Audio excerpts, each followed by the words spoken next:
Welcome back, Math 10. Today we are going to look at the volume and surface area of spheres, okay? So to start off, I have a little video clip here for you guys to watch.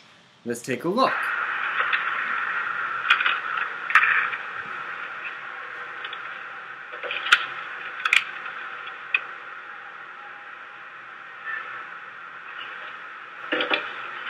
The two marks here on this video, there's one there and one there. That's 1/3, 2/3, and then the whole for volume.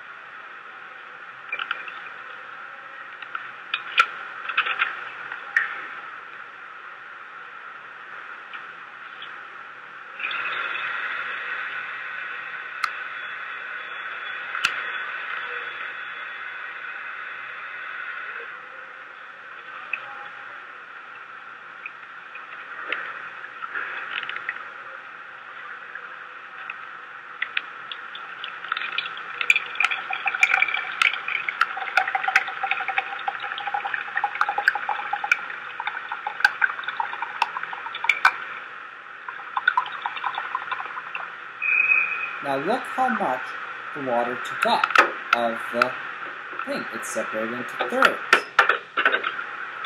So it takes up 2/3 the volume of a cylinder. So basically from that, we could find that my volume is going to be 4/3 pi r cubed. Now the reason for this is because if I have a look at this here, I know for the volume, I know that we have 4/3 pi r cubed. We know we said it was 2/3 of the cylinder, which is pi r squared multiplied by. Now the height in this is the diameter. The height is equal to the diameter, right? So that is equal to 2/3 pi r squared, and then we have d. Now we also know diameter is equal to 2r. So that's equal to 2/3 pi r squared multiplied by 2r. So that ends up giving me this multiplied by 2, 4/3 pi r cubed. And that's how they found out that formula. The other part here is surface area. I'm not going to get into that too much right now, so you're just going to have to remember that formula. Okay? So let's take a look at our first one here. So the volume of a hemisphere, which is half a circle, is going to be half the volume of a sphere. So half of this volume. So if I divide this by 2, I'm going to end up getting 2 pi r cubed. That's it. Oops, 2/3 pi r cubed, right? Because 4/3 divided by 2 is 2/3. Okay? Now the total surface area of the circular base, of the curved base and circular base, so of the hemisphere, the total surface area is going to be, well, half of the total surface area of a sphere plus the area of a circle. Okay? So that's going to be 2 pi r squared plus, well, my radius is right there, pi r squared. Okay? So altogether, that kind of will give me 3 pi r squared. And that is going to be my area, total surface area of a hemisphere. So if the base is not included in the surface area, what is it? It's just going to be, if we're not including the base, if it's hollow, it's just going to be 2 pi r squared. Okay? That's it. So, now for our second question here, it says, the shape of the planet Pluto is approximately that of a sphere with a diameter of 2,302 kilometers. So part A wants us to calculate the surface area of Pluto. Express the answer in scientific notation to the nearest tenth. So we want the surface area. In order to do the surface area, first I must know my radius, which is going to be the diameter divided by 2. So that's going to be 2,302 divided by 2, which is going to end up giving me 1,151 kilometers. Okay? Now, we're going to plug this into my surface because we want to know the total surface area. So, my surface area is equal to 4 pi r squared. Okay? So that's just going to give me a total of 4 multiplied by pi. My radius is 115 squared, which is going to give me a total of, if I plug this in my calculator, 1.7 times 10 to the 7 kilometers cubed. Or squared, sorry, squared, because we're talking about area. Next one says, calculate the volume of Pluto and express it as scientific notation. So we found that through our exploratory.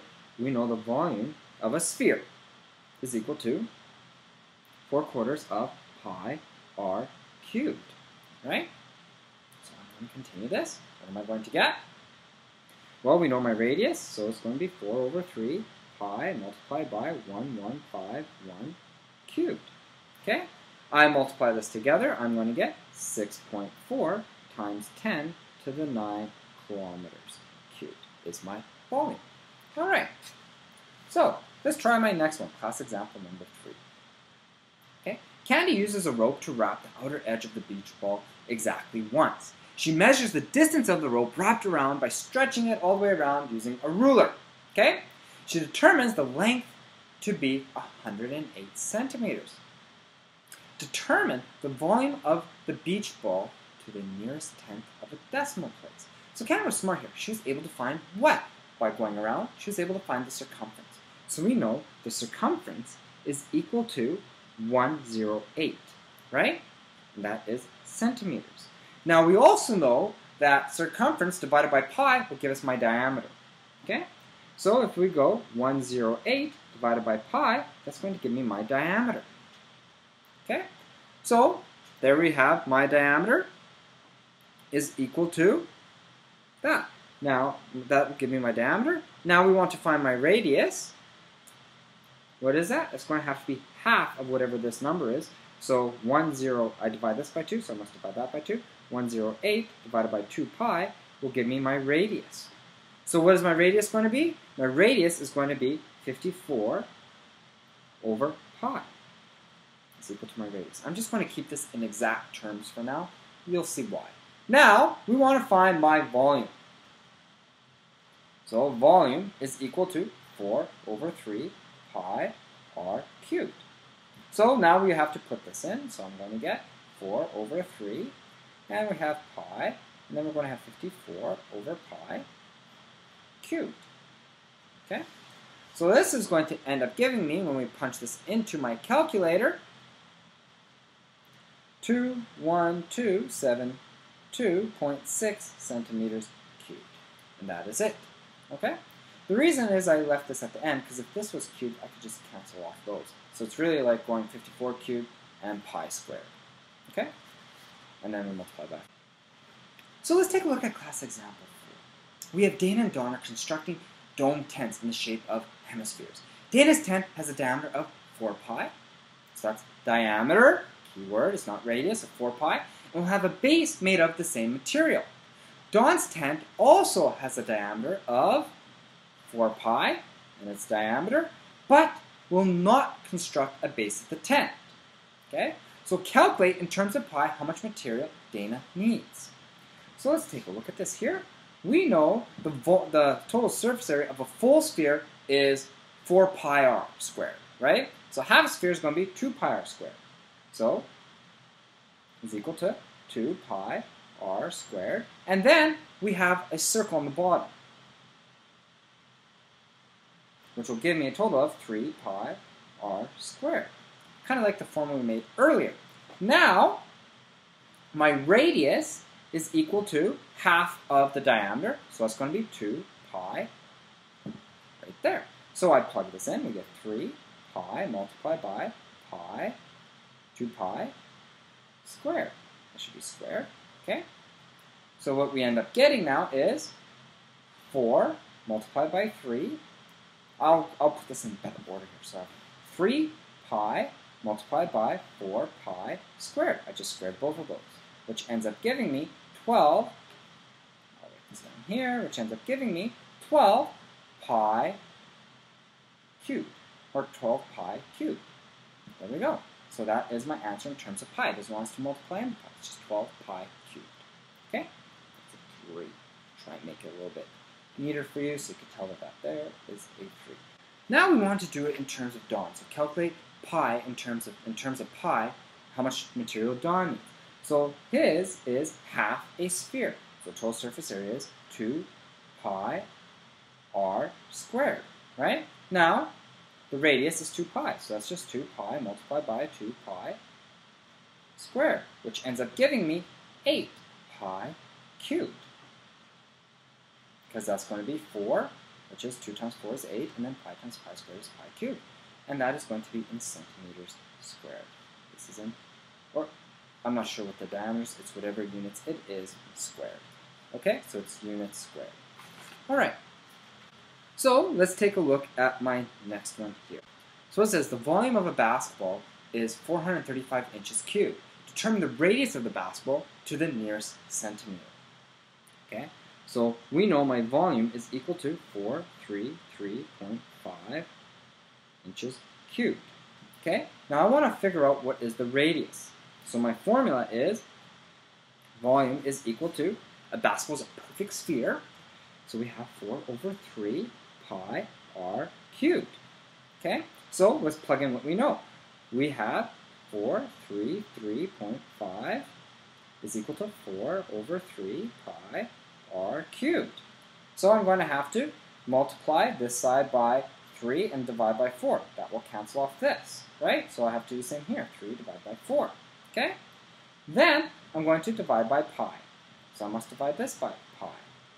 So I end up getting 3 multiplied by 433.5 all over 4 pi and is equal to r cubed. Now I'm going to have to cube root both sides. Okay?